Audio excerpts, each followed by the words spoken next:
நான் பண்ண எல்லா படங்கள்லையுமே ட்ரக்கை வந்து இப்படி எடுத்துக்கிட்டால் இந்த மாதிரி ஆயிடலாம், சந்தோஷமாக இருக்கலாம் அப்படின்னு நான் சொல்கிறேன். எங்கேயுமே நான் சொல்ல சார். நான் கமர்ஷியல் படமே பண்ணாலும் அதில் நான் எனக்குன்னு ஒரு சொசைட்டி கன்சர்ன் இருக்குது சார். அதை மீறி நான் பண்ணதில்லை. நீங்கள் மாநகரம் எடுத்துட்டிங்கன்னா அதில் கடைசியில் அவர் சொல்லுவார், மனுஷங்கிறத செய்கிற தப்புக்கு ஊரை கொத்த சொல்லி எந்த தப்பும் இல்லைன்னு. கைதி எடுத்துட்டிங்கன்னா கார்த்தி சாரும் சரி, மரியம் ஜாட் சாரும் சரி, கடைசியில் இதை எத்தனையும் எரிச்சு தாண்டா போவோம், இந்த நாயகனால தான் உருப்படாமல் போகுதுங்கிற ஒரு வார்த்தையை சொல்லி தான் அதை மொத்தம் எரிப்பாங்க. நீங்கள் மாஸ்டரில் எடுத்துட்டிங்கனாலும் நான் இதே தான் சொல்லியிருப்பேன்.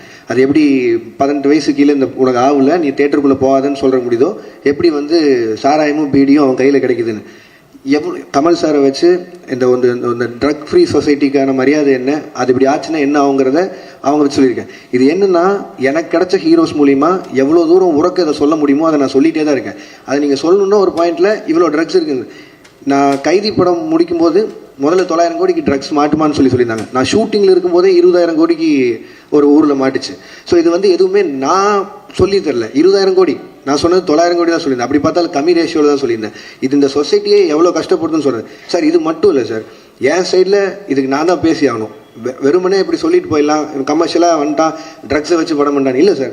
எவ்வளோ தூரம் சே நோ டு ட்ரக்ஸ் கேம்பெயினுக்கு நான் சப்போர்ட் பண்ணிட்டு இருக்கேன்னு எனக்கு தான் தெரியும். என் சைடில் அவ்வளோ கேம்பெயின்ஸ் நடந்துட்டுருக்கு. ஒவ்வொரு காலேஜாக போய் இது ப்ரொபகண்டா மாதிரியே பண்ணிகிட்ருக்கேன். ஒரு 15,000 ஸ்டூடெண்ட்ஸை ட்ரக்ஸை தொட மாட்டேன்னு பிளட்ஜ் எடுக்க வச்சுருக்கேன். கோயம்புத்தூர் கமிஷனர்கிட்ட சே நோ டு ட்ரக்ஸ்ன்னு சொல்லி அந்த தலைப்பில் ஷார்ட் ஃபிலிம்ஸ் பண்ண வச்சு கோயம்புத்தூர் இருக்க எல்லா காலேஜையும் மொத்தமாக வச்சு ஒரு 60 ஷார்ட் ஃபிலிம்ஸ் வந்து அதில் யார் ஃபஸ்ட்டு வராங்களோ அவனை என் அசிஸ்டண்ட்டாக சேர்த்துறேன்னு சொல்லியிருக்கேன். அவன் தான் இப்போ என் அசிஸ்டன்ட்.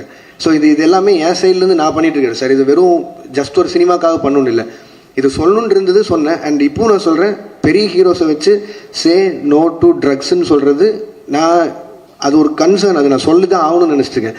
எஸ் சொல்ல நோ சொல்லியிருக்கேன். அதை எல்லாரும் உறக்க சொல்கிறாங்க, ஹீரோஸும் சேர்த்து. இந்த எல்சியூ உருவானதும் அதுதான். இதில் திட்டவட்டமாக கமல் சார் சொன்ன மாதிரி தான், ட்ரக்ஸை இந்த சொசைட்டிக்குள்ளே வேணான்னு தீவிரமாக இருக்கிற தீவிரவாதின்னு அவர் சொல்லியிருப்பார்ல, அதை தான் நானும் கமர்ஷியல் ஃபார்மேட்டில் சொல்ல ட்ரை பண்ணுறேன். பட் ஆனால் நான் என்ன சொன்னாலும் நல்லதை கேட்கவே மாட்டோம், நான் கெட்டதை மட்டும்தான் பார்ப்போன்னு சொல்லியிருந்தா நானும் என்ன தான் சார் பண்ண முடியும். மேபி நான் பண்ணாமல் விட்டுறேன். அதனால பண்ணாமல் விட்டா சொசைட்டி மாறிடும்னா அது குட் தான். நான் அது பண்ண போகிறதில்ல. Thank you sir.